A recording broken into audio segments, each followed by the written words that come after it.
اعوذ باللہ من الشیطان الرجیم بسم اللہ الرحمن الرحیم واتخذ اللہ ابراہیم خلیلا آمنت باللہ صدق اللہ وصدق رسولہ النبی الکریم قال اللہ تعالی فی شان حبیبی ان اللہ وملائکتہ یصلون علی النبی یا ایہا الذین آمنوا صلوا علیہ وسلموا تسلیما اللہم صلی علی سیدنا مولانا محمد وعلی آلہ واصحابہ اجمعین۔ اذان من، جیسا کہ یہ بابرکت ماہ مبارک ماہ ذوالحجہ اپنی برکتوں کے ساتھ رواں دواں ہے، تمام اسلام کے چاہنے والوں کے درمیان جلوہ افروز ہے اور اپنی خوب رحمتوں کا نزول کیے ہوئے ہے۔ اسی ضمن میں حضرت ابراہیم خلیل اللہ علیہ السلام کا تذکرہ مختصراً ذکر کیا جائے گا اور ان کی سیرت کے حوالے سے، ان کی سوانح کے حوالے سے چند معلوماتی پہلو عرض کیے جائیں گے، اور جس طرح انہوں نے اللہ کے نام پر بالخصوص اپنے فرزند ارجمند حضرت سیدنا اسماعیل ذبیح اللہ علیہ السلام کی قربانی پیش کی، اور اللہ کو وہ قربانی اس قدر محبوب ہوئی کہ رب کائنات نے اپنے خلیل کی اس قربانی کو اپنے حبیب کے دین میں تا قیامت رائج فرما دیا۔ دیگر بھی امتحانات حضرت ابراہیم علیہ السلام نے اللہ کی بارگاہ میں پیش کیے، امتحانات دیے، اور اپنے رب کے فضل سے وہ کامیاب ہو گئے، سرخرو ہو گئے۔ تو زندگی جو گزرتی رہی، یہ امتحانات آتے رہے۔ حضرت ابراہیم علیہ السلام ان ابتلاؤں کا سامنا کرتے رہے، اور اللہ رب کائنات کی محبت میں ان کو وہ کامیابی سے ہمکنار کرتے رہے، رب کائنات کی بارگاہ میں سرخرو ہوتے رہے۔ پھر وہ وقت آ گیا کہ اللہ تعالیٰ نے ارشاد فرما دیا کہ واتخذ اللہ ابراہیم خلیلا، اللہ تعالیٰ نے اپنے اس ابراہیم علیہ السلام پاک پیغمبر کو اپنی رفاقت، اپنی دوستی کے لیے، اپنی خلت کے لیے چن لیا۔ فرما دیا کہ اللہ تعالیٰ نے حضرت ابراہیم کو اپنا خلیل بنا لیا، دوست بنا لیا۔ تو اذان من، اللہ تعالیٰ کی جو دوستی ہے وہ کوئی عام چیز نہیں کہ ہر ایک اس نعمت کا سزاوار ہو۔ اللہ تعالیٰ اپنے آزمودہ بندوں کو عطا اپنے فضل سے، تو چونکہ آزمائشیں تو انسانی زندگی کے لیے لازمی رکھی گئی ہیں، فرمایا نا کہ وَلَنَبْلُوَنَّكُمْ، ہم ضرور آزمائیں گے۔ لام تاکید بانون تاکید ثقیلہ کے ساتھ آزمائش کا اللہ تعالیٰ نے اظہار فرمایا کہ ضرور آزمائیں گے ہم تمہیں، مختلف چیزوں سے اللہ تعالیٰ کا آزمائش۔ تو یہ آزمائش انسانی زندگی میں لازماً آئیں گی۔ یوں کہا جائے کہ جو اللہ سے محبت کرنے والے ہیں ان کے لیے آزمائشیں ان کی زندگی کا سنگار ہے۔ جب تک ان کے زندگی میں آزمائشیں نہ ہوں تو انہیں چین نہیں آتا، آرام نہیں آتا۔ امتحانات آ جاتے ہیں تو انہیں خوشی اور مسرت ہوتی ہے کہ میرے رب کی طرف سے میرے لیے امتحان ہے۔ اس امتحان کو خلوص دل سے، تسلیم اور رضا سے وہ قبول کر لیتے ہیں۔ ہمارے ہاں جو عمومی طور پر جو امتحانات ہوتے ہیں، اسکول کے جو ایگزام ہوتے ہیں، ہم ان کو گراں سمجھتے ہیں، بڑے پریشان ہو جاتے ہیں، اور شب و روز اس امتحان کی تیاری میں وہ دن رات اپنے ہم ایک کر دیتے ہیں۔ نہ رات کو نیند کا غم ہے اور نہ کھانے پینے کی پرواہ، سب کچھ بھول جاتے ہیں کہ اس امتحان کا ہم نے سامنا کرنا ہوتا ہے کہ جب ایک حال میں ہمیں تنہا بٹھایا جائے گا، کوئی بھی کسی کے ساتھ بات کرنے والا نہ ہوگا، ٹھیک ہے؟ تو ہم دنیاوی امتحان میں کس قدر پریشان ہوتے ہیں، لیکن اللہ کی طرف سے جو آزمائش آتی ہے عام لوگوں کی بنسبت جو خاصان ہیں، مقربین ہیں، واصلین ہیں، کاملین ہیں، محبین ہیں، طالبین ہیں، سالکین، ان کے لیے جو آزمائش اور امتحانات ہوتے ہیں وہ اس کو جان ہتھیلی پہ رکھ کر آنکھوں سے لگا لیتے ہیں، قبول کر لیتے ہیں۔ تو حضرت ابراہیم علیہ السلام کی جو زندگی سیرت ہے وہ بے شمار آزمائشوں کا ایک بہترین نمونہ، آزمائش جس قدر ابراہیم علیہ السلام کی زندگی میں آئی اور انہوں نے ان آزمائشوں پر پورا اتر کر دکھایا اور ایک تاریخ قائم کر دی۔ تاریخ انسانیت میں اللہ کے پاک پیغمبر حضرت ابراہیم علیہ السلام پر جو آزمائشیں آئی، جو امتحانات ہوئے، شاید کسی اور نبی پر آئے ہوں۔ پھر ہمارے آقا علیہ السلام کی جو سیرت دیکھیں، کیونکہ آقا علیہ السلام تو آپ کو تو حکم ہی یہ دیا کہ وَاتَّبِعْ مِلَّةَ ابراہیم، کہ آپ ملت ابراہیم کی تابعداری کریں، ابراہیم کے دین کی جو کہ حنیف ہے، معتدل۔ تو آقا علیہ السلام کی جو سیرت ہے، آقا علیہ السلام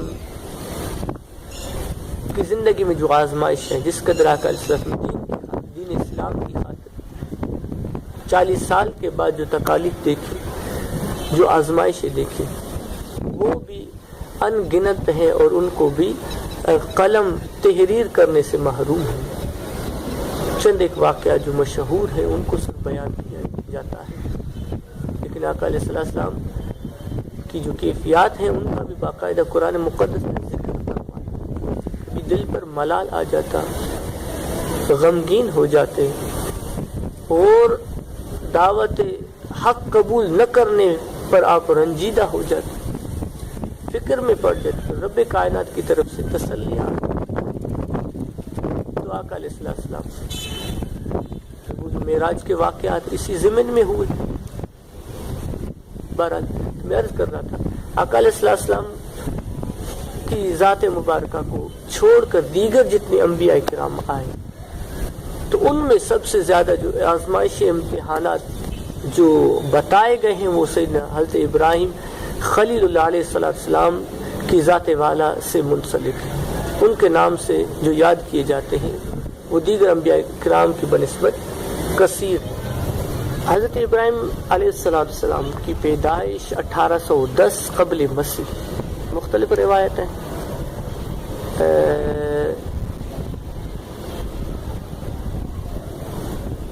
حضرت ابراہیم علیہ السلام کی جو پیدائش ہے وہ مختلف روایتوں کے مطابق ان میں سے ایک قول 1810 قبل مسیح بتایا گیا ہے، ٹھیک ہے۔ اچھا، اس کے بعد آپ کا جو نام ہے، کیونکہ مختلف زبانوں میں آپ کا نام پھر مختلف ہو جاتا ہے، ٹھیک ہے۔ جس طرح عربی میں حضرت داؤد علیہ السلام، تو جب انگلش میں چلے جائیں گے تو پھر وہ ڈیوڈ ہو جائے گا۔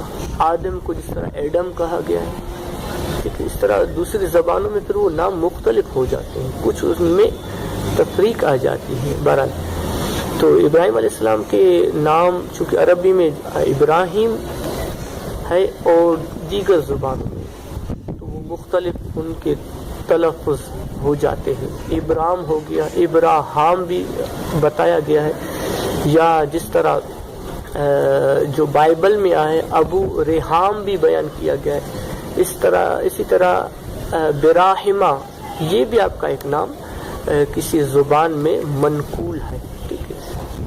تو حضرت ابراہیم علیہ السلام کا جو بچپن جو گزرا، آپ کو چونکہ اللہ تعالیٰ نے نص قطعی میں حنیف فرمایا ہے کہ آپ بچپن ہی سے بتوں سے نفرت کیا کرتے تھے، بتوں کی پرستش، شرک باللہ سے رب کائنات نے آپ کی طبیعت کو محفوظ رکھا تھا۔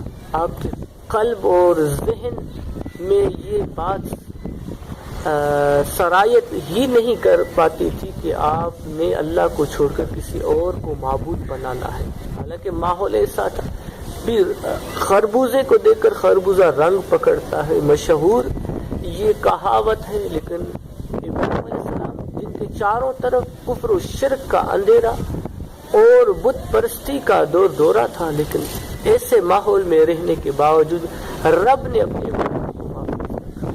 ابراہیم کی جب پیشانی جھکی تو اللہ ہی کے حضور جھکی تھی.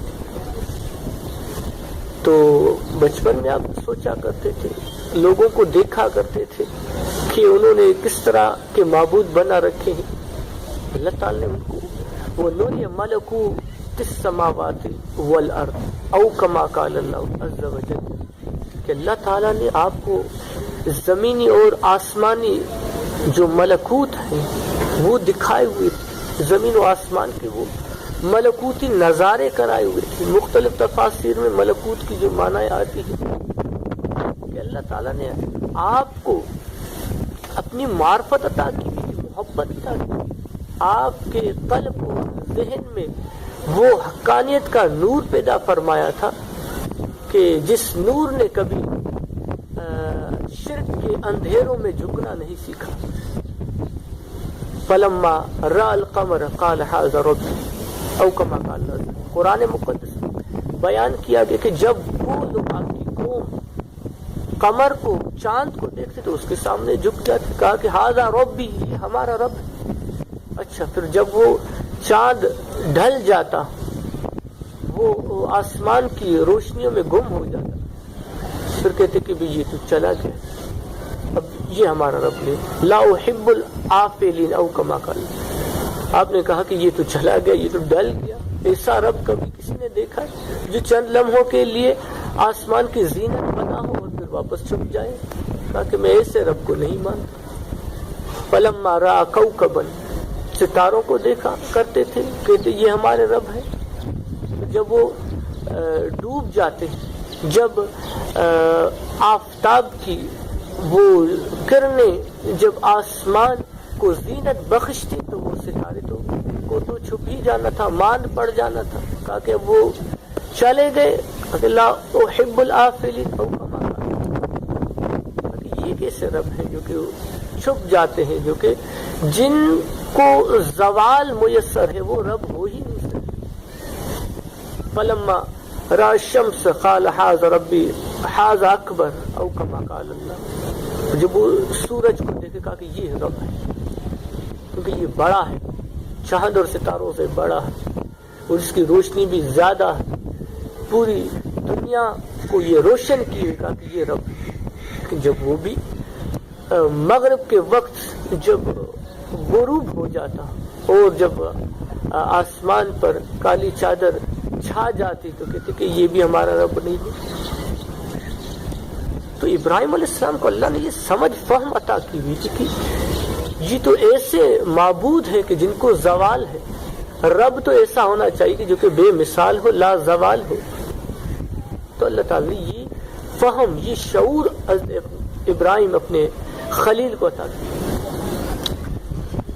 چونکہ آپ بچپن ہی سے اپنے علاقے میں پلے بڑے، والدہ کا نام نونا بتایا گیا ہے اور والد کا نام طارق منقول ہے، جس کو قرآن میں آزر سے بھی تعبیر کیا گیا ہے. بہرحال یہ آزر کے معاملے میں جو ایک علمی اختلاف ہے اس سے ہٹ کر آگے چلتے ہیں. تو حضرت ابراہیم علیہ السلام جو ہی آپ کی پرورش ہوتی گئی اور اپنی قوم کے وہ حالات دیکھتے رہے اور ان کو منع کرتے رہے کہ یوں نہ کرو، یہ بت تمہارے خدا نہیں ہو سکتے، یہ معبود ہو ہی نہیں سکتے، کیونکہ ان کو تم خود اپنے ہاتھوں سے تراشتے ہو. ارے تم خود ان کے خالق ہو، تو جن کے تم خالق ہو وہ معبود ہو ہی نہیں سکتا. معبود تو وہی ہے جو تمہارا خالق ہے. لیکن یہ بات انہیں سمجھ نہیں آتی.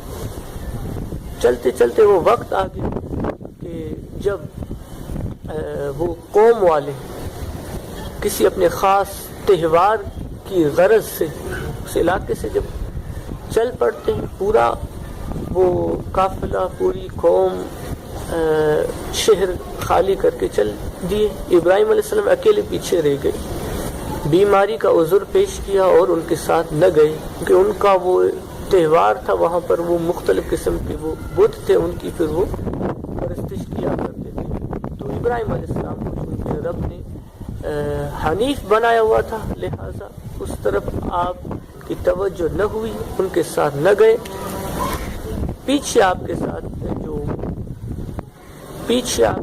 جو معاملہ کیا کہ ان کا جو بت خانہ تھا ان میں آپ داخل ہو گئے، وہاں پر مختلف قسم کے بت تھے چھوٹے، اور ان کے سامنے فرنٹ پر ایک مین جو ان کا بت تھا بڑے سائز کا. تو ابراہیم علیہ السلام نے وہ کلاڑی لے کر، وہ مشہور واقعہ ہے کہ تمام چھوٹے چھوٹے بتوں کو آپ معیوب کرتے گئے، کسی کا کان کاٹے، کسی کی ناک، کسی کو آنکھ سے ایب دار کر دیا، کسی کا ہاتھ، کسی کی ٹانگ کاٹ دی، اور پھر کلاڑی کو اس بڑے بت کی اس گردن کے پاس کندھے پر لٹکا دیا. بہرحال آپ تو وہاں سے لوٹ آئے. پھر جب یہ قوم قافلہ جب واپس لوٹا اور پھر اظہار تشکر کے طور پر گھروں کے بجائے جب اس اپنے بت خانے کی طرف وہ چل دیے کہ بھی جہاں شکر کے سجدے ادا کر دے کہ ہمیں یہ تہوار، یہ بڑا جو ان کا جس کو یوں کہا جائے ان کا ایک مخصوص دن تھا، جو عظیم دن تھا، بڑا دن تھا، تو ان کو وہ نصیب ہوا. بہرحال تو یہ لوگ پھر وہاں کا وہ حال دیکھ کر وہ حیران ہو جاتے ہیں، غضبناک ہو جاتے ہیں. یہ کس نے؟ تو ان کے بڑے بڑے رؤساء تھے، رئیس، ان کو بلایا گیا کہ بھئی یہ معاملہ ہوا ہے. سب نے آ کر دیکھا تو وہ سارے وہ غصے میں آ گئے، کہا کہ یہ کس نے حال کیا؟ لوگوں نے بتایا یہاں پر ایک ہی شخص ٹھہرا ہوا تھا، باقی سارے تو تہوار کی طرف، اس مقام مخصوص کی طرف چلے تھے. کہا وہ کون؟ کہا کہ ابراہیم ہے، اسے ہم جانتے ہیں. کہا کہ اس کو بلا کر لا. بلایا گیا. آخر وہ جو رؤساء تھے غصے میں آ کر پوچھنے لگے کہ یہ کس نے کیا ہے؟ ہمارے بتوں کا یہ حال کس نے کیا ہے؟ تو ابراہیم علیہ السلام، اللہ نے آپ کو وہ دانائی شعور عطا کیا ہوا تھا. کہا کہ کلاڑی تو بڑے بت کے کندھے پر ہے، انہی سے آپ پوچھ لیں. ایک روایت کے مطابق آپ نے یوں کہا کہ کسی نے تو کیا ہی ہوگا، ظاہر ہے. بہرحال تو وہ رؤساء، وہ سارے لوگ قوم کے جو بڑے تھے، وہ کہنے لگے کہ ابراہیم تم مذاق کرتے ہو ہمارے ساتھ؟ یہ بت بات کر سکتے، یہ کہہ سکتے، یہ کچھ کر سکتے، یہ اتنا ہل سکتے نہ جل سکتے، تو ان سے ہم کیسے پوچھ سکتے ہیں؟ تو ابراہیم علیہ السلام ابراہیم علیہ السلام نے کہا کہ یہی تو میں برسوں سے تمہیں سمجھانے کی کوشش کر رہا ہوں کہ یہ بت تمہارا کچھ بگاڑ نہ سکتے، تمہیں نفع پہنچا سکتے ہیں اور نہ تمہیں کوئی نقصان دے سکتے، اور تم ہو کہ اپنی عقل کو پس پشت رکھ کر دھڑا دھڑ اسی کے سامنے سجدہ ریزیوں کا مظاہرہ کر رہے ہیں. بہرحال تو وہ غضبناک ہو گئے، غصے میں آ گئے اور ان سے بائیکاٹ کر دیا. آگے چل کر ابراہیم علیہ السلام اپنی ایک عزیزہ حضرت سارہ رضی اللہ تعالی عنہا، ان سے آپ کا نکاح ہو جاتا ہے. پھر آپ وہ اپنا علاقہ چھوڑ کر اپنے والد کے قصبے، گاؤں، اپنے گھر آ جاتے ہیں. تو وہاں پر جب گھر پہنچتے ہیں تو تاریخ ابن خلدون میں اس بات کا تذکرہ ہے. تو وہاں پر 12 بت رکھے ہوتے ہیں. وہ انہوں نے مختلف 12 ماہ کی نسبت سے یا کسی اور نسبت سے وہ بت انہوں نے سجائے ہوئے تھے. تو ابراہیم علیہ السلام کو غصہ آ گیا. بالکل آپ کو یہ بات ناپسند تھی کہ کوئی رب کے سوا، اللہ کے سوا کسی اور کو معبود بنا لے. آپ نے ان بتوں کو توڑنا شروع کر دیا. کہ والد طارق کو جب اس بات کی خبر ہوئی، چونکہ اس وقت ان کا جو سردار تھا، بادشاہ تھا، نمرود تھا. نمرود نون کی زیر کے ساتھ، نمرود نون کی زبر کے ساتھ بھی بیان کیا گیا ہے. بہرحال تو نمرود نے جب یہ بات سنی، وہ سارا وہ معاملہ نمرود کی جو دربار ہے وہاں پر آ کے پیش کیا. تو پوچھا کہ یہ کون ہے؟ کہا کہ طارق کا بیٹا ہے۔ کہا کہ اس کو تو بچپن میں قتل کرا دیا گیا تھا۔ تو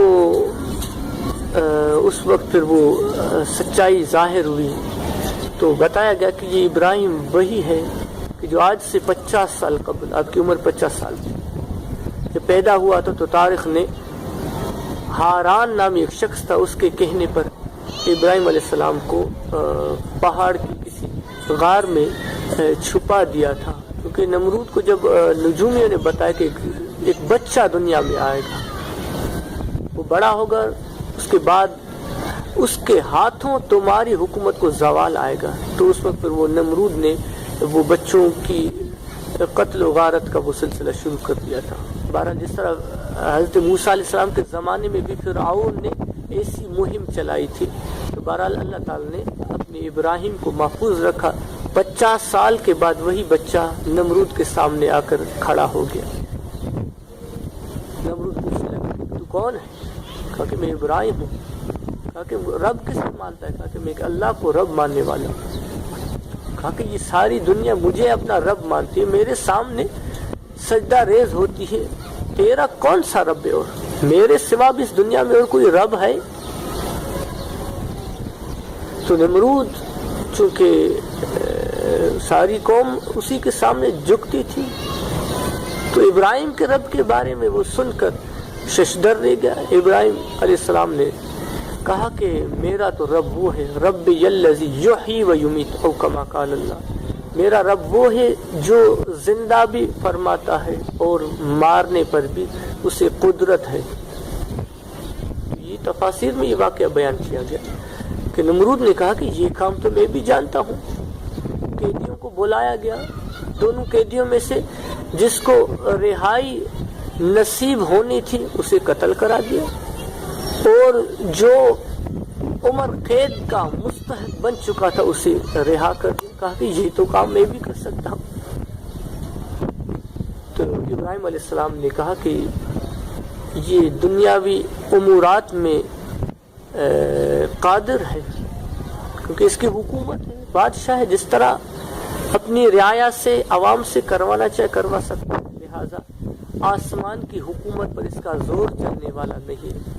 کہا کہ میرا رب تو وہ فَإِنَّ اللَّهَ يَأْتِ بِالشَّمْسِ مِنَ الْمَشْرِقِ فَأْتِ بِهَا مِنَ الْمَغْرِبِ فَبُهِتَ الَّذِي كَفَرَ أَوْ كَمَا قَالَ اللَّهُ عَزَّ وَجَلَّ۔ تو ابراہیم علیہ السلام نے کہا کہ میرا رب وہ ہے جو سورج کو ہر صبح مشرق سے طلوع کرتا ہے، مغرب میں غروب کر دیتا ہے تجھ میں یہ طاقت تو سورج کو مغرب کے افق پر طلوع کر کے دکھا۔ اب وہ ہاتھ اپنا منہ میں دبا کر حیران ہو گیا، انگلیاں چبانے لگا، چھ میں گوئیاں کھانے لگا، وہاں پر اس کا زور چلنے والا نہیں تھا۔ بہرحال تو ابراہیم علیہ السلام چونکہ اس مناظرے میں جس کو قرآن مقدس میں بیان کیا زور ہو جاتے ہیں، جیت جاتے ہیں، نمرود کو لاجواب کر دیتے ہیں، تو نمرود کے پاس اپنی پاور دکھانے کا اور کوئی موقع نہیں۔ اس کے بعد نمرود نے حضرت ابراہیم علیہ السلام کے لیے وہ ایک آگ تیار کرائی جس کے شعلے آسمان سے باتیں کر رہے تھے۔ روایت میں آتا ہے کہ کئی دنوں تک ان کے لیے لکڑیاں وہ ایندھن جمع کیا گیا۔ اس کے بعد منجنیق کے ذریعے سے ابراہیم علیہ السلام کو اس آگ میں ڈالا گیا۔ اسی ضمن میں وہ جو ہاران نام کا ایک شخص تھا کہ جس نے ابراہیم علیہ السلام کو بچپن میں طارق کو جو مشورہ دیا تھا اور ان کی وہ جان زندگی محفوظ رکھی تھی، نمرود کی اس یعنی قتل و غارت والے منصوبے سے، تو یہ بھی روایت آتی ہے کہ اس ہاران کو بھی اسی آگ میں پھینکا گیا تھا۔ اب وہ چونکہ کافر تھا لہذا وہ جل کر راکھ ہو گیا، لیکن اللہ کے پیغمبر ابراہیم علیہ السلام کے لیے خود رب نے آگ کو حکم دے دیا، کونی یا نارو برداً و سلاما علی ابراہیم او کما قال اللہ، کہ آگ ٹھنڈی ہو جائے اور ابراہیم پر امن و سلامتی والی ہو جائے۔ آگ کا کام ہی ہر کسی کو جلانا ہے، تو آگ کی جو تخلیق ہے اس کی جو تاثیر ہے وہ جلانے کی ہے، چونکہ آگ اللہ کی مخلوق ہے، لہذا رب کے حکم کے وہ بھی تابع ہے. لہذا اس آگ نے ابراہیم علیہ السلام کو اپنی باہوں میں لے لیا. وہ گل و گلزار آگ سے فرمائے کہ برد ٹھنڈی ہو جائے گی، اور اس قدر ٹھنڈی نہیں کیونکہ زیادہ ٹھنڈک بھی تکلیف کے نہیں. وہ سلام علی ابراہیم، ایسی ٹھنڈک بھی اس میں میرے ابراہیم کے لیے سلامت ہو کہ وہ گل و گلزار ہو جاتی ہے. ضمن میں یہ روایت آتی ہے کہ نمرود کی ایک بیٹی تھی، اس کے دل کو بھی اللہ نے اپنی طرف راغب کر دیا تھا. وہ اپنے اس محل کی چھت سے ابراہیم علیہ السلام کو آگ میں پھینکتا ہوا یہ نظارہ دیکھ رہی تھی، اور ابراہیم علیہ السلام جو ہی اس آگ میں چلے جاتے ہیں وہ گل و گلزار ہو جاتی ہے. کئی دنوں تک وہ آگ جو ہی جلتی رہی. پھر یہ نمرود کی بیٹی وہاں جاتی تھی، ابراہیم علیہ السلام کو امن اور سلامتی میں پاتی ہے. پھر وہ دین ابراہیم میں داخل ہو جاتی ہے. بہرحال ایک اگر الگ عنوان ہے، پھر وہ اللہ کو ماننے والی ہو جاتی، مومنہ بن جاتی ہے. پھر جب نمرود کو پتہ چلتا ہے پھر وہ اس پر ظلم و ستم ڈھاتا ہے، جس روایت کو علامہ جلال الدین رومی علیہ الرحمٰن نے اپنی مثنوی شریف میں بھی نقل کیا ہے. بہرحال ابراہیم علیہ السلام کی طرف چلتے ہیں کہ پھر آپ حضرت بی بی سارہ رضی اللہ تعالی عنہا کے ساتھ آپ کا سفر مصر کی طرف ہوتا ہے، فلسطین کی طرف گزرتے ہوئے. پھر جب وہ مصر سے جب گزرتے ہیں فلسطین کی طرف جانا ہوتا ہے تو وہاں پر جو فرعون مصر تھا، جو وہ اکثر جو حسین عورتیں ہوتی تھیں ان کو پھر وہ اپنی ملکیت میں وہ غصب کر لیتا تھا زبردستی جبرن. چونکہ حضرت بی بی سارہ رضی اللہ عنہ حسینہ تھی، خوبصورت تھی، فرعون نے اسے غصب کر لیا. پوچھا کون ہے؟ کہا کہ یہ میری بہن ہے. کہتے ہیں کہ ابراہیم علیہ السلام نے یہاں پر جھوٹ بولا تھا. ایسی روایت بھی آتی ہے، لیکن اس کے مختلف پہلو لکھے گئے ہیں نا. حکمت عملی بھی کہا گیا. بین سے مراد اس دینی مذہبی بین. بہرحال اللہ کے نبی کو کاذب کذاب کہنا نہیں کہہ سکتا، تصور ہی نہیں کر سکتے کہ اللہ کا کوئی نبی بھی اس طرح کا قول کہہ سکتا ہے. ٹھیک ہے نا؟ تو ایسا گمان کرنا بھی یہ درست عقائد میں سے نہیں ہے. ٹھیک ہے، آگے چلتے ہیں. بہرحال پھر وہ حضرت بی بی سارہ کو اپنے محل میں لے جاتا ہے اور غلط ارادے نیت سے اپنا ہاتھ آگے بڑھاتا ہے تو وہ شل ہو جاتے ہاتھ. پھر وہ سمجھتا ہے، معافیا مانگتا ہے، بی بی سارہ دعا مانگتی ہے، پھر صحیح ہو جاتا ہے. پھر نیت بد ہو جاتی ہے، دوبارہ شل ہو جاتا ہے. 3 مرتبہ یہ عمل جو فرعون کا یہ حال ہو جاتا ہے. بہرحال تو پھر وہ سمجھ جاتا ہے کہ یہ کوئی عام خاتون نہیں ہے، لگتا ہے اللہ کی محبوبہ ہے، اس پر میرا زور نہیں چل سکتا. چھوڑ دیتا ہے. ساتھ ہی اس کو انعامات سے نوازتا ہے. کافی بیڑ بکریاں، اس کے علاوہ جو بھی اس وقت قیمتی چیز تھی ان تحفے میں دے دیتا ہے. یہاں تک کہ ایک روایت کے مطابق پھر انہوں نے اپنی بیٹی حضرت حاجرہ کو حضرت ابراہیم کی عقد میں دے دیتا ہے. دوسری روایت میں وہ حاجرہ نام کی ایک لونڈی ہوتی ہے جس کو حضرت بی بی سارہ کی ملکیت میں دے دیتا ہے. بہرحال پھر اس طرح حضرت سارہ حضرت ابراہیم علیہ السلام کے ساتھ امن اور سلامتی کے ساتھ وہاں سے فرعون کے اس پنجے سے رخصت ہو جاتی ہے. بہرحال اللہ کے فضل سے پھر یہ سفر آگے فلسطین کی طرف جاری ہوتا ہے. اور پھر حضرت بی بی سارہ رضی اللہ تعالیٰ عنہا محسوس کرتے کہ ابراہیم علیہ السلام بھی 90 سال کی عمر تھی، کوئی اولاد نہیں ہے. اجازت دے دی کہ اے ابراہیم، میں یہ اپنی لونڈی حاجرہ میں تمہیں ہبہ کرتی ہوں، میں اسے آزاد کر کے تمہیں اجازت رخصت دیتی ہوں کہ آپ اس سے نکاح فرما لیں، تاکہ ممکن ہے اللہ تعالیٰ اس کی برکت سے آپ کو اولاد سے نواز دے. زوجہ کی اجازت کے بعد حضرت ابراہیم علیہ السلام نے حضرت بی بی حاجرہ سے نکاح کر لیا، اور اللہ تعالیٰ نے 90 سال کی عمر میں بی بی حاجرہ کے بطن سے حضرت ابراہیم علیہ السلام کو اسماعیل علیہ السلام کی نعمت عطا فرما دی. اچھا، پھر ابراہیم علیہ السلام چونکہ محبوب تھے، خلیل تھے، دوست تھے، اللہ امتحان شروع ہو گئی. کہا کہ اس حال میں اب اپنی زوجہ کو اور ننھے اسماعیل کو مکے کی ان ویران وادیوں میں چھوڑ آ جاؤ.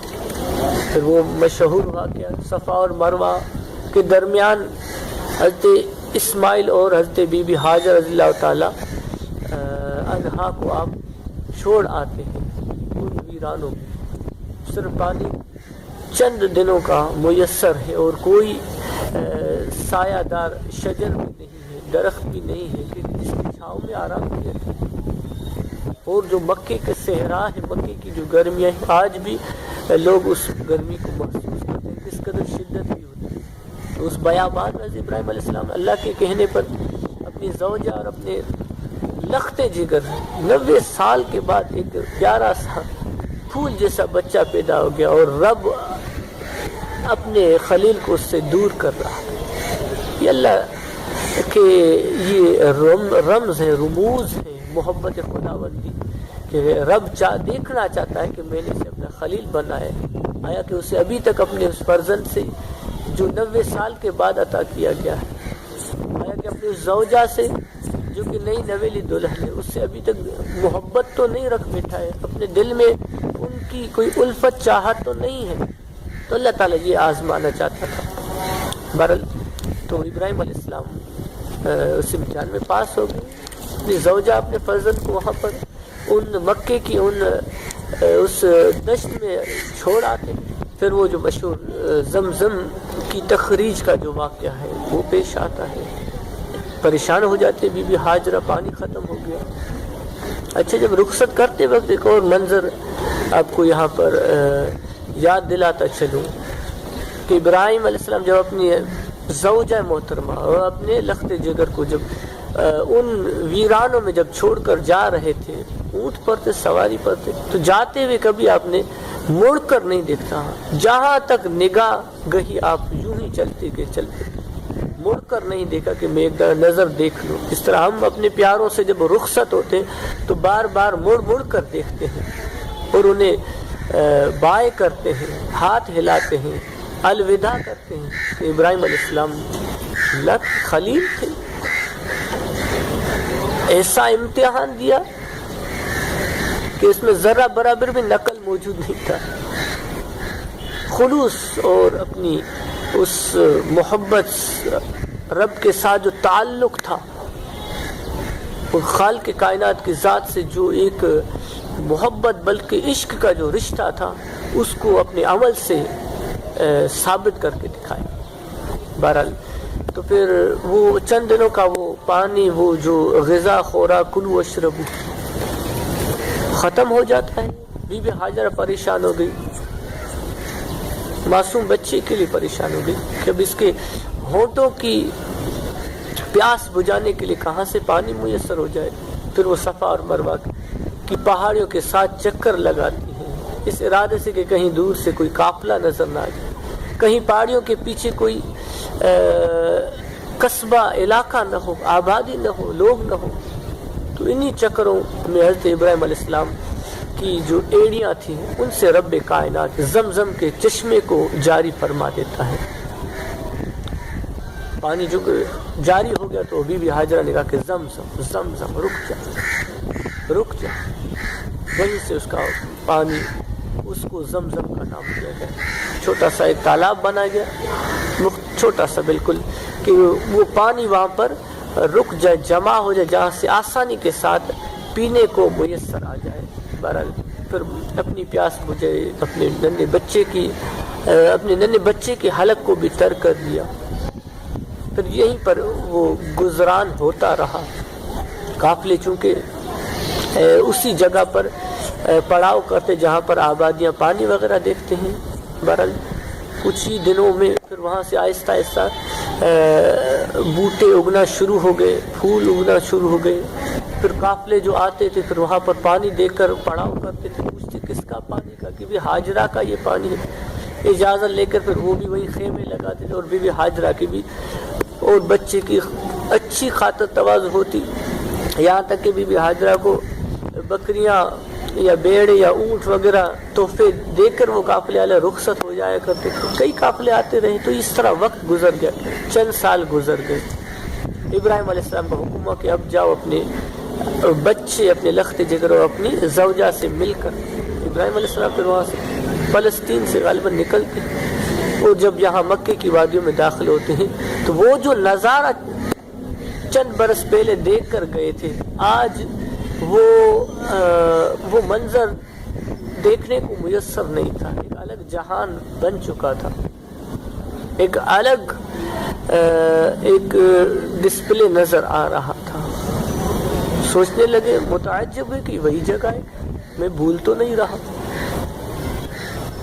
لیکن چونکہ اللہ کے نبی تھے اور وہ جو نشانیاں تھی پہاڑوں کی نشانیاں، جس طرح ہم چند ایک نشانیاں ذہن میں رکھے کسی علاقے میں جاتے کہ بھئی یہاں فلاں درخت فلاں جو کھجوروں کا جو جھنڈ ہے اس کے قریب ہی وہ فلاں جگہ تھی وغیرہ شغیرہ بہرحال. تو ابراہیم علیہ السلام وہاں کر گئے، پوچھتے پوچھتے پھر وہاں پر پہنچے تو دیکھے کہ واقعی بی بی ہاجرہ موجود ہے. پہچان لیا، زوجہ تھی. اس کے بعد چھوٹا سا معصوم بچہ ہے، دیکھا کہ ماشاءاللہ اسماعیل علیہ السلام اب وہ ایک ان کی جو پرورش جو ہوئی تھی ان کا، پھر جو اپنے بچے اسماعیل علیہ السلام کو دیکھا ماشاءاللہ آہستہ آہستہ وہ چلنے پھرنے کے قابل ہوا اور اپنی ماں کے ارد گرد ٹہلتا ہوا حسین صورت میں، اور اس کے وہ بہترین اس کی جو قد و قامت ہے، جسامت ہے، اچھے مسلز ہے، وہ بڑے خوبصورت لگ رہے تھے. ابراہیم علیہ السلام کا دل متوجہ ہونے لگا اپنے بچے کو دیکھ کر. بچے نے بھی کیا خوب تواضع کی اپنے باپ کی. جب ماں نے کہا کہ اسماعیل تیرے والد ہیں، ابراہیم ہیں، تو وہ جو خدمت کر کے دکھائی، ہاتھ پاؤں دھلائے اور اس کی خاطر تواضع کی. بیٹھے تو ہینڈی فین وہ پنکھا چلایا. ابراہیم علیہ السلام مزید اسماعیل علیہ السلام کی طرف راغب ہوتے گئے، متوجہ ہو گئے، پیار بڑا، دل میں شوق تڑپ پیدا ہوتی گئی.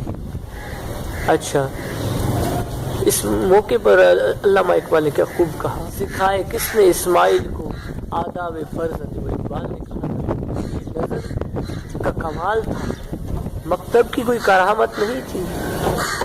آج بھی لوگ کہتے ہیں کہ بھئی جو اہل نظر ہے اولیاء اللہ ہے، اولیاء اللہ کو تو مانتے ہی نہیں لوگ. ان کی نظر سے انسان کیا بن جاتا ہے، ان کی نظر کیمیا سے. بھی اقبال کو تو ہر ایک ماننے والا ہے. اس پر جب نظر ہوئی تو کیا نگاہ ولی میں یہ تاثیر دیکھی، بدلتی ہزاروں کی تقدیر دیکھی. آقا علیہ السلام کی نظر عنایت سے لوگ کیا سے کیا ہوتے کہ آقا علیہ السلام کو تو بڑا کمال ہے. ان کی تو شان و عظمت کا کیا، آقا علیہ السلام کی عظمت و شان کے کیا کہنے. آقا علیہ السلام کے جو غلام ہیں ان کی نظر میں اللہ تعالیٰ نے وہ تاثیر رکھی ہوئی کہ وہ مٹی کو سونا بنا دیتے. تو ابراہیم علیہ السلام کے نبی تھے اور اسماعیل علیہ السلام حضرت بی بی ہاجرہ کی گود میں پلنے والے. اس ایک اللہ کی ولیہ کی گود اسماعیل علیہ السلام کی پہلی درسگاہ تھی. وہیں سے سیکھ گئے کہ جس کو آج تک یاد کیا جا رہا ہے. ان آداب کو، اس طرز کو، اس پدر کے ساتھ محبت اور اس کے ساتھ خدمت کو آج تک الفاظ میں، اشعار میں آج تک محفوظ کیے ہوئے ہیں لوگ. بہرحال تو جب ابراہیم علیہ السلام کی محبت بڑھتی گئی پھر وہ منا کا واقعہ پیش آیا جس کو آج تک اسلام کے چاہنے والے ایک خوشی کی صورت میں مناتے ہیں. ایک سنت ابراہیمی کے طور پر اسے منایا جاتا ہے رب کائنات کی طرف سے. پھر وہ جو سورہ صافات میں اللہ تعالیٰ نے ذکر فرمایا ابراہیم علیہ السلام کو جب خواب دکھایا گیا، خواب میں اشارہ ہوا کہ اپنی پیاری چیز قربان کر دو. صبح اٹھے تو اور کئی بکریاں قربان کر دی. دوبارہ خواب ہے کہ نہیں اور پیاری چیز، بکریوں کی تعداد بڑھا دی، اونٹ جو زیادہ میسر تھے ذبح کرتے نہیں، اپنی پیاری سب سے پیاری وہ پیاری جس کا شوق تیرے دل میں، جس سے تو سب سے زیادہ محبت پیار کرتا ہے، جس کی الفت تیرے دل میں مزین ہے. ابراہیم علیہ السلام صبح کو سمجھ گئے کہ رب چاہتا ہے کہ اسماعیل کی محبت میرے دل سے نکل جائے. اللہ کے خلیل تھے، اللہ کی رمز کو اس سے بڑھ کر اور کون سمجھنے والا تھا۔ صبح کو اسماعیل کی والدہ سے بی بی ہاجر اپنی زوجہ محترمہ سے کہا کہ اسماعیل کو تیار کرو، میں اپنے دوست کی دعوت میں لے جاؤں گا اسے۔ تیار کی گئی، چلنے لگی تو راستے میں پھر وہ شیطان کی مکر و فریب، اس کی وہ فریب کاریاں، لیکن اللہ کے وہ خلیل تھے، ان کے سامنے شیطان کا کہاں زور چل سکتا ہے۔ بی بی ہاجرہ کے پاس آیا، نہیں بات نہیں بنی، اسماعیل علیہ السلام کے پاس ہے، بات نہیں بنی، ابراہیم علیہ السلام۔ پھر وہیں سے یہ جو رمی جمار کا جو رکن ہے، پھر اسی کی یاد میں منایا جاتا ہے۔ آج بھی جب حجاج یا عمرہ کرنے والے احباب وہاں جاتے تو شیطان کو سنت ابراہیمی پر عمل کرتے ہوئے وہ کنکریاں مارتے ہیں۔ بہرحال آگے چلتے ہیں، وقت چونکہ قلیل ہے، تو پھر حضرت ابراہیم علیہ السلام اپنے اس نور نظر کو سیدنا اسماعیل علیہ السلام ساتھ لے کر جا رہے منا کے میدان میں پہنچتے ہیں۔ اب چونکہ وہ حقیقت معلوم ہو چکی تھی اور وہ اس خواب کا تذکرہ حضرت ابراہیم نے اپنے بیٹے سے کر بھی دیا تھا پہلے ہی، ٹھیک ہے، سورہ صافات میں اس کا باقاعدہ بیان ہے، ان اذبحک، کہ میں یہ خواب میں دیکھ رہا ہوں کہ میں تمہیں ذبح کرنے والے ہوں، انی رأیت فی المنام ان اذبحک او کما قال اللہ عز وجل۔ تو اسماعیل علیہ السلام نے کہا تھا کہ اے میرے ابا جان، آپ اپنے اس خواب کو پورا کر لیے، انشاءاللہ آپ مجھے صابروں میں سے پائیں گے، اور ایسا ہی کر کے دکھائے اللہ کے اس خلیل اور ان کے گوشہ جگر نے۔ اور پھر چلے گئے میدان منا میں، پھر منا میں وہ تاریخی وہ واقعہ وقوع پذیر ہوا، وہ تاریخ رقم کی کہ آج تک نہ کوئی دنیا میں ایسا کرنے والا پیدا ہوا ہے نہ ہوگا، کہ اپنے ہی بیٹے کو اپنے ہی ہاتھ سے تیز دار چھری لے کر اس کی گردن پر چلائے۔ وہ دل تھا، وہ کلیجہ تھا، وہ اللہ کی اتباع میں آپ کا شوق تھا۔ ابراہیم علیہ السلام بیٹے کو لٹا دیا، کہا کہ ابا جان چھری کو پہلے تیز کرنا ہے، ایسا نہ ہو وہ چھری اللہ کے اس امر کی بجا آوری میں رکاوٹ نہ بن جائے، چھری کو تیز کر، اپنی آنکھوں پر پٹی باندھ، ایسا نہ ہو پھر شفقت پدری کے باعث آپ کا دل وہ نرم ہو جائے اور آپ رب کائنات کے اس حکم کی فرما برداری بجا آوری سے رک نہ جائیں اور میری ٹانگوں کو باندھ لیں، کہ ایسا نہ ہو کہ چھری چلنے کی وجہ سے میں متزلزل ہو جاؤں اور اپنے آپ کو اپنی جان کو بچانے کے در پہ ہو جاؤں، باندھ دے تاکہ میں ہل نہ پاؤں۔ الٹا لیٹا دیا زمین کو، چھری چلا ہی اور رب کائنات نے امر فرمایا، جبریل علیہ السلام جنت سے وہ دمبا لے کر آئے۔ تاریخ گواہ ہے، آج بھی اس واقعے کے گواہ یہ آسمان ہے، یہ چرند پرند ہیں، یہ درخت ہیں، وہ منا کی وہ وادیاں ہیں، وہ پہاڑ ہیں، وہ حجر ہیں، شجر ہیں، سنگ ہیں، سب گواہ ہیں کہ ابراہیم علیہ السلام نے اپنے رب کی وہ فرما برداری حکم کو پورا کر دیا۔ اور جب جبریل امین اپنی اس تیز رفتار سے جب جنت سے وہ دمبا لے کر آتے اور وہ اسماعیل علیہ السلام کو ہٹا کر وہیں پر پھر وہ دمبا رکھ دیا جاتا ہے۔ جبریل علیہ السلام کے متعلق یہ معروف روایت ہے کہ آپ علیہ السلام جبریل علیہ السلام کہ انہوں نے اپنی زندگی میں 4 یا 5 مرتبہ ایسے تیز ترین سفر کیے تھے، یعنی بڑی شدت کی تیزی کا مظاہرہ کیا تھا۔ ان میں سے ایک یہ کہ آپ جنت سے وہ دمبا لا کر اسماعیل علیہ السلام کی جگہ پر آپ نے رکھ دیا تھا۔ اچھا، اور ایک صورت وہ ہے کہ جب حضرت یوسف علیہ السلام کو ان کے بھائیوں نے کنویں میں پھینکا تھا تو اس وقت بھی جبریل علیہ السلام نے فرمایا کہ میں اپنی تیز رفتار سے جا کر اللہ کے اس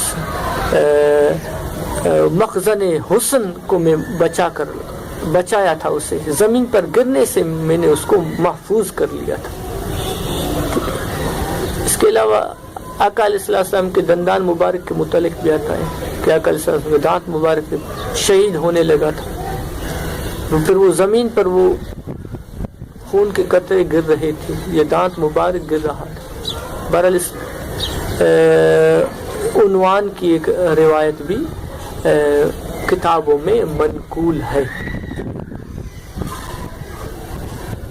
آگے چلتے ہیں۔ پھر حضرت ابراہیم علیہ السلام نے جب ذبح کیا اپنے بچے کو، آنکھیں کھولی تو دیکھا کہ وہ میرا بچہ تو سلامت ہے۔ اسماعیل کی جگہ پر وہ دمبا ذبح ہو گیا۔ پھر ایک مرتبہ اللہ کی طرف دیکھنے لگے، متوجہ ہو گئے اور سوچنے لگے کہ شاید میرے رب کو میرے اس فرزند کی قربانی قبول نہیں آئی ہے، کہ اللہ کو پسند نہیں آیا کہ میں اس طرح عمل کروں۔ سوچنے لگا کہ یا اللہ میری یہ قربانی قبول نہیں ہوئی کیا؟ میرے بیٹے کی جگہ پر دمبا لایا گیا ہے۔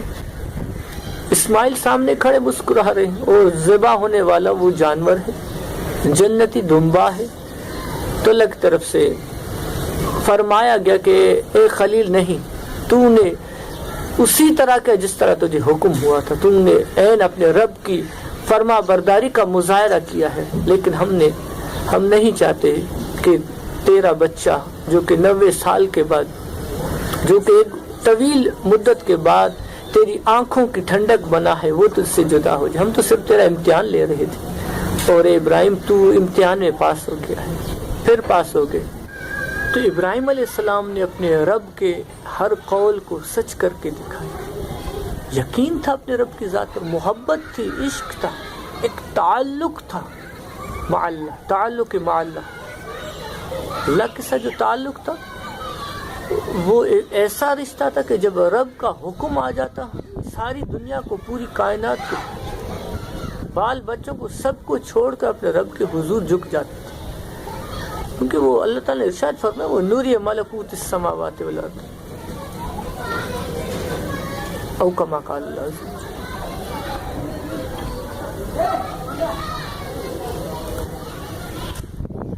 اللہ تعالیٰ نے آسمان اور زمین کے وہ ملکوتی نظارے ابراہیم علیہ السلام کو دکھا دیے، اور ایک دفعہ طلب کیا نا، وَإِذْ قَالَ إِبْرَاهِيمُ رَبِّ أَرِنِي كَيْفَ تُحْيِي الْمَوْتَى قَالَ أَوَلَمْ تُؤْمِنْ قَالَ بَلَى وَلَكِنْ لِيَطْمَئِنَّ قَلْبِي او كما قال اللہ عز وجل۔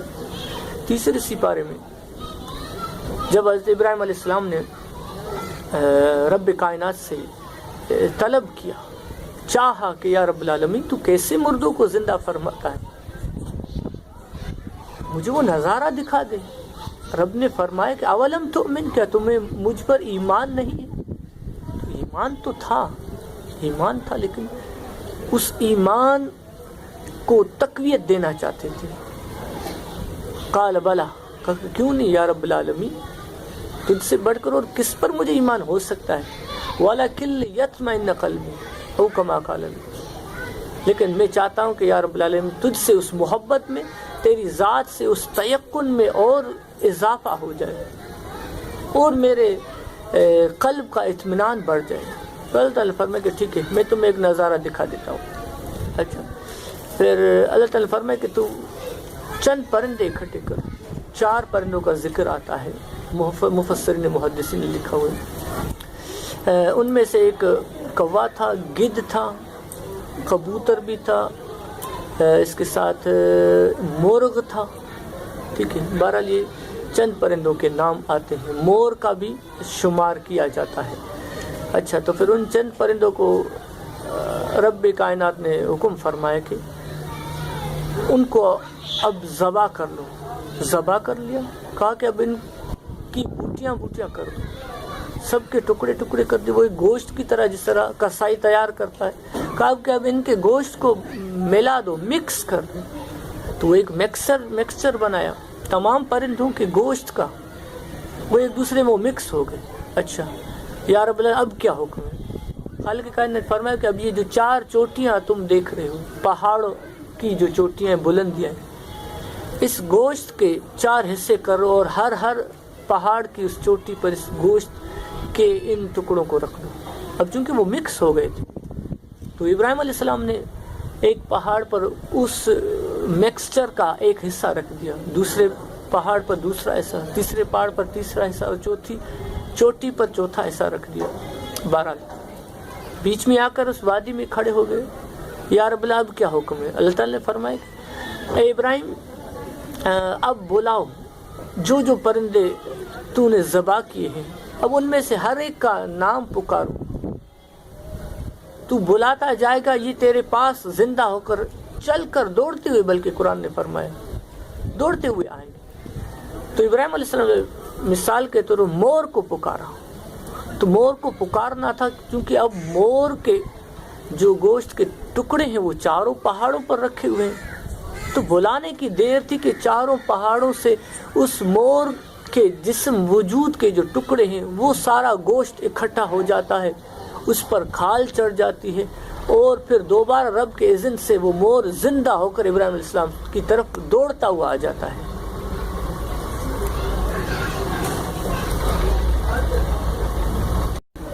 اچھا، اس کے بعد ابراہیم علیہ السلام نے کوے کو پکارا، کوا بھی مختلف پہاڑوں پر اس کے گوشت کے ٹکڑے رکھے ہوئے تھے، وہ سارے مل گئے، جوائن ہو گئے، پھر کوا بھی دوبارہ اپنی اصل پہلے کی صورت میں آ گیا، زندہ ہو کر ابراہیم علیہ السلام کو دوڑتا ہوا آ گیا۔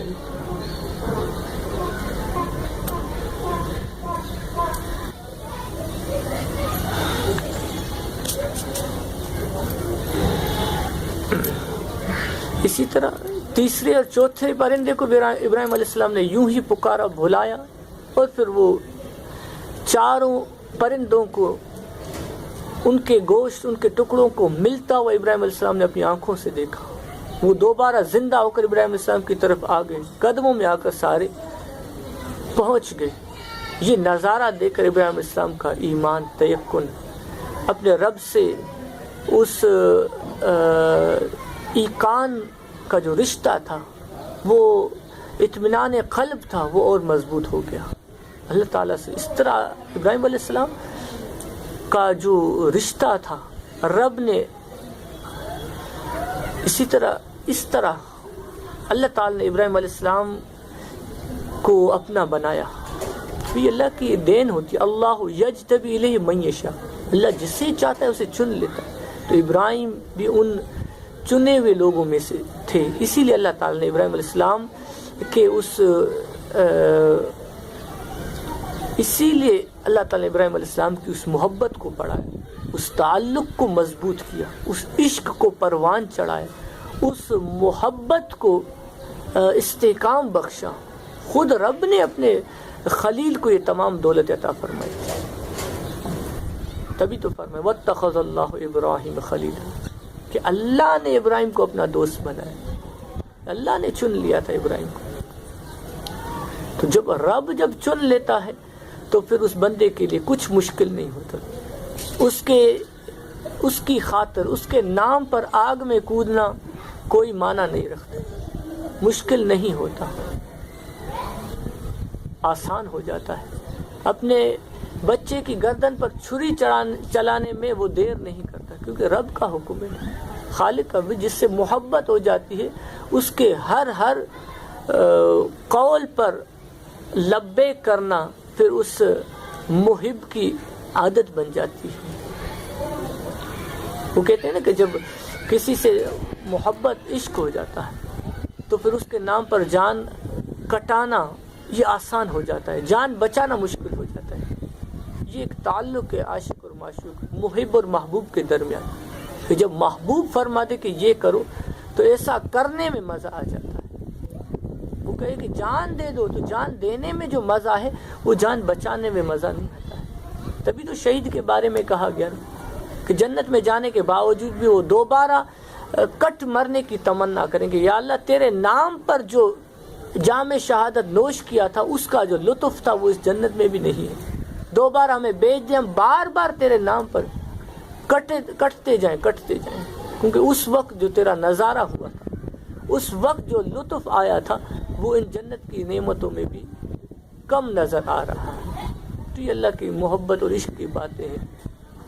تو ابراہیم علیہ السلام انہی میں سے ایک شخصیت ہے، اللہ ان کی سیرت کو ہمیں اپنی زندگی میں عملی طور پر عملی جامہ پہنانے کی توفیق بخشے۔ اچھا آگے چلتے ہیں۔ پھر اسماعیل علیہ السلام کو لے کر آپ گھر تشریف لے آتے ہیں، اور پھر اسماعیل بھی آہستہ آہستہ جب بڑے ہونے لگتے ہیں، جوانی بلوغت کی عمر میں داخل ہو جاتے ہیں، رب کائنات کی طرف سے حکم ہوتا ہے کہ اب میرے اس بیت امن کے اس گھر کو تعمیر کیا جائے۔ ان اول بیت وضع للناس او کما قال اللہ، وہ پہلا گھر جو اللہ تعالی کا کعبۃ اللہ لوگوں کے لیے بنایا گیا ہے کہ لوگ آئیں دور دراز سے اس کعبۃ اللہ کا حج کریں، اس کعبۃ اللہ کی تعمیر کا حکم فرمایا۔ اور پھر دونوں نے باپ بیٹے نے وَإِذْ يَرْفَعُ إِبْرَاهِيمُ الْقَوَاعِدَ مِنَ الْبَيْتِ وَإِسْمَاعِيلُ أَوْ كَمَا قَالَ عَزَّ وَجَلَّ، کہ پھر وہ جو پہلے سے ہی اس کعبۃ اللہ کی جو بنیادیں تھی وہ ظاہر تھیں، وَإِذْ يَرْفَعُ إِبْرَاهِيمُ الْقَوَاعِدَ، وہ کہتے پہلے ہی اس کے وہ بنیادیں موجود تھیں، کیونکہ یہ کعبۃ اللہ تاریخ انسانیت میں ایک روایت کے مطابق 10 مرتبہ تعمیر ہوا ہے۔ بہرحال ابراہیم علیہ السلام تک تو آدم علیہ السلام نے تعمیر کیا، ایک روایت مطابق فرشتوں نے بھی تعمیر کیا تھا، پھر طوفان نوح کے بعد حضرت شیس علیہ السلام نے تعمیر کیا۔ بہرحال چلتے چلتے پھر ابراہیم علیہ السلام کی جب باری آئی تو اس وقت بھی کعبۃ اللہ مکے کی اس سرزمین پر موجود نہیں تھا، صرف اس کی وہ بنیادیں ظاہر تھی۔ انہی بنیادوں پر حضرت ابراہیم علیہ السلام نے اپنے فرزند لخت جگری سیدنا اسماعیل ذبیح اللہ علیہ السلام کے ساتھ مل کر اس کعبۃ اللہ کی تعمیر کی۔ تعمیر کرتے رہے، اور جب کعبہ جب مکمل تعمیر ہو گیا، اس پتھر پر آپ چڑھ کر کعبۃ اللہ کی تعمیر کرتے رہے، جو پتھر آج بھی مقام ابراہیم کے نام سے کعبۃ اللہ کی گرد و نواح میں محفوظ ہے۔ وَاتَّخَذُوا مِن مَقَامِ إِبْرَاهِيمَ مُصَلًّى، آج بھی اس مقام ابراہیم کو مصلی بنانے کا امر ہے، آج بھی قرآن میں موجود ہے۔ یہ کوئی عام پتھر نہیں تھا، اللہ کے نبی خلیل کے قدم جہاں پر پڑ جائیں وہ پتھر بھی مقام مصلی بن جاتا ہے۔ یہ شان ہے، پیاروں کی شان ہے، اللہ کے محبوبین کی شان ہے۔ ہر ایک کو تو یہ مقام میسر نہیں ہے، پھر لوگ کیوں نہ جانے اللہ کے پیاروں کا انکار کرتے ہیں اور اپنی ابترا بشر کہتے رہتے ہیں۔ یہ ان کی عقل کے پردے ہیں جنہوں نے اسے حقیقت دیکھنے سے روکے رکھا ہوا ہے۔ اللہ ہمارے ایمان کی حفاظت فرمائے۔ تو حضرت ابراہیم علیہ السلام نے جب کعبۃ اللہ تعمیر، رب نے فرمایا کہ ابراہیم اب بلاؤ لوگوں کو، میرے بندے یہاں پر جمع ہو۔ یا اللہ میری آواز تو ہر ایک نہیں سن پائے گا، اس وقت تو کوئی لاؤڈ اسپیکر بھی نہیں تھے، ہوتے تب بھی وہ پوری دنیا کے تو لوگ نہیں سن پاتے، قرب و جوار کے لوگ ہی سنتے۔ رب نے فرمایا ابراہیم تو آواز دے، تیری آواز کو پشتوں تک پہنچانا مجھے قادر کا کام ہے۔ ابراہیم علیہ السلام لوگوں کو بولا ہے آواز دی کہ آ جاؤ رب کعبہ کے اس مقدس گھر کا طواف کرو۔ ابراہیم علیہ السلام نے آواز دی اور اللہ تعالی نے اپنے خلیل کی اس آواز کو لوگوں تک پہنچایا۔ اس وقت بسنے والے، یہاں تک کہ مفسرین محدثین نے لکھا ہے جو قیامت تک لوگ آئیں گے ان تک سب تک ابراہیم علیہ السلام کی آواز پہنچی تھی، اور جن جن نے لبیک کہا تو وہی کعبۃ اللہ کی زیارت سے مستفیض ہوتے رہیں گے۔ تو پھر اس وقت ابراہیم علیہ السلام نے کعبۃ اللہ کے قریب ہی ایک مقام تھا، وہیں پر دعا مانگی، ربنا وابعث فیہم رسولا، اے رب اب اس شہر میں اس گھر کی حفاظت کے لیے، اس گھر کو آباد کرنے کے لیے اپنا خاص رسول بھیج دے۔ وہ دعا سید عالم صلی اللہ علیہ وسلم کی ذات گرامی کے متعلق، تبھی تو آقا علیہ السلام نے فرمایا انا دعوت ابراہیم، کہ میں اپنے باپ دادا حضرت ابراہیم کی دعا ہوں۔ بہرحال پھر حضرت ابراہیم علیہ السلام نے کعبۃ اللہ کو تعمیر کیا، اور پھر سنت ابراہیمی کا وہ مرحلہ بھی گزر گیا جس کو آج بھی دین محمد یا شریعت محمد یا دین اسلام میں شامل کیا ہوا ہے۔ تو الحمدللہ یہ ابراہیم علیہ السلام کی مختصر سوانح تھی، اور جو مزید گفتگو ہے وہ اس عنوان پر ہے جو کہ اس وقت یہ ایام گزر رہے ہیں، خاص کر یہ 10 ایام ہیں، ان میں سے یوم عرفہ ہے، مخصوص دن جس کا روزہ رکھنا آقا علیہ السلام نے باعث شرف و بشارت فرمایا ہے۔ بہت ساری بشارتیں ہیں، یوم عرفہ کے روزے کی بہت ساری فضیلتیں ہیں، تو یہ بھی انشاءاللہ قریب آنے والا ہے، تو اس عنوان پر گفتگو کرنا مقصود۔ اس کے علاوہ قربانی کے جو جانور ہیں اس متعلق، قربانی کی فضیلت کے متعلق کس قدر بہترین عمل ہے ان دنوں میں کہ آقا علیہ السلام فرمائے۔ ایک روایت ترمذی شریف، ابو داؤد اور ابن ماجہ، متعدد احادیث میں یہ روایت منقول ہے، یہ کلمات موجود ہیں کہ آقا علیہ السلام فرمایا کہ ان دنوں میں، حج کے ان ایام میں، قربانی کے ان دنوں میں رب کائنات کو قربانی سے بڑھ کر اور کوئی بھی نیک عمل محبوب نہیں ہے۔ قربانی وہ واحد عمل ہے ان دنوں میں جس کو اللہ تعالیٰ دیگر اعمال سے پسند فرماتا ہے۔ تو انشاءاللہ اس عنوان پر مزید گفتگو آپ میری اگلی ویڈیو میں انشاءاللہ ضرور دیکھیے گا۔ تو اب تک جن دوستوں نے میرے چینل کو سبسکرائب نہیں کیا ہے وہ سبسکرائب بھی کر لیں، ویڈیو پسند آئی ہوئی تو لائک کر لیں، کمنٹس کر لیں، تو انشاءاللہ اس طرح کی اسلامک انفارمیشن آپ کو وقتاً فوقتاً نوٹیفیکیشن کے ذریعے آپ کو ملتی رہیں گی۔ اللہ تعالیٰ ہم سب کا حامی و ناصر ہو، اللہ تعالیٰ اپنے دین کی خوب بھرپور سمجھ عطا فرمائے اور زندگی میں عمل کرنے کی توفیق بخشے۔ اللہ میرا کہ آپ کا سننا قبول فرمائے۔ بہت بہت شکریہ، جزاک اللہ خیرہ۔ السلام علیکم ورحمۃ اللہ وبرکاتہ۔